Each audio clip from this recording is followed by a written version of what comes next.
ഒരു അസാധാരണ ഡിക്ലറേഷന്റെ ഞെട്ടലിലാണ് ക്രിക്കറ്റ് ലോകം. സിംബാബ്വെക്കെതിരായ രണ്ടാം ക്രിക്കറ്റ് ടെസ്റ്റിൽ 367 റൺസുമായി പുറത്താകാതെ നിൽക്കവെയാണ് സൗത്ത് ആഫ്രിക്കൻ ക്യാപ്റ്റൻ കൂടിയായ മൾഡർ ആ അസാധാരണ തീരുമാനം എടുക്കുന്നത്. ഇന്നിംഗ്സ് ഡിക്ലെയർ ചെയ്യുക. 334 പന്തുകളിൽ നിന്ന് 4 സിക്സും 49 ഫോറും അടക്കം 367 റൺസിൽ നിൽക്കുകയായിരുന്നു മൾട്ടർ അപ്പോൾ. ദക്ഷിണാഫ്രിക്കൻ സ്കോർ 5-ന് 626.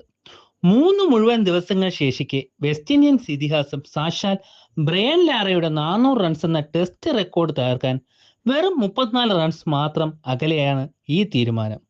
ഈ മാരത്തോൺ ഇന്നിംഗ്സിനിടെ ടെസ്റ്റ് ക്രിക്കറ്റിലെ ഒരുപിടി റെക്കോർഡുകളും മൾട്ടർ സ്വന്തം പേരിൽ ചേർത്തു. ടെസ്റ്റ് ചരിത്രത്തിലെ വേഗമേറിയ രണ്ടാമത്തെ ട്രിപ്പിൾ സെഞ്ചുറി. ടെസ്റ്റ് ക്യാപ്റ്റനായിട്ടുള്ള അരങ്ങേറ്റത്തിൽ തന്നെ ട്രിപ്പിൾ സെഞ്ചുറി നേടുന്ന ചരിത്രത്തിലെ ആദ്യ താരം. ടെസ്റ്റ് ക്യാപ്റ്റനായുള്ള അരങ്ങേറ്റത്തിൽ ഒരു താരത്തിന്റെ ഏറ്റവും ഉയർന്ന സ്കോർ. ടെസ്റ്റിൽ ട്രിപ്പിൾ സെഞ്ചുറി നേടുന്ന രണ്ടാമത്തെ ദക്ഷിണാഫ്രിക്കൻ താരം.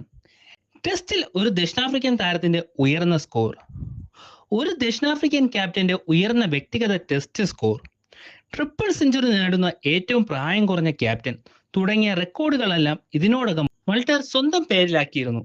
ക്രിക്കറ്റ് കരിയറിലെ തന്നെ ഏറ്റവും വലിയൊരു റെക്കോർഡ് വെറും 34 റൺസ് അകലെ നിൽക്കെ അത് വേണ്ടെന്ന് വെക്കാനുള്ള മൾട്ടറുടെ തീരുമാനത്തിൽ ഞെട്ടലോടെയാണ് ക്രിക്കറ്റ് ലോകം നോക്കുന്നത്.